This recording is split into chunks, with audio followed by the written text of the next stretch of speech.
আসসালামু আলাইকুম ওয়া রাহমাতুল্লাহি ওয়া বারাকাতুহু। প্রিয় ভিউয়ার্স, আশা করি সবাই ভালো আছেন। বরাবরের মতো আজকে ইনশাআল্লাহ আপনাদের সামনে মাদ নিয়ে আলোচনা করব।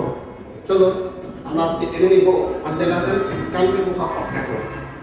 তো মাদ্দে লাযিম কালমি মুখাফফাফের প্রথমে আমরা ডেফিনিশন বা সংজ্ঞা জেনে নেব। এরপর ইনশাআল্লাহ তার মেঘদা তার হুকুম। তো মাদ্দে লাযিম কালমি মুখাফফাফ বলা হয় কালিমার মধ্যে মাদের হরফের পরে জজম থাকলে মাদ্দে লাযিম কালমি মুখাফফাফ। বাবা জেনে নেই কালিমার মধ্যে মাদের হরফের পরে জজম থাকলে মাদ্দে লাযিম কালমি মুখাফফাফ। তার মেঘদা তার হুকুম হচ্ছে সিদ্ধ হারাকাত, অর্থাৎ তিন আলিফ টেনে পড়তে হয়। চলো আমরা জেনে নিই লেখা করব।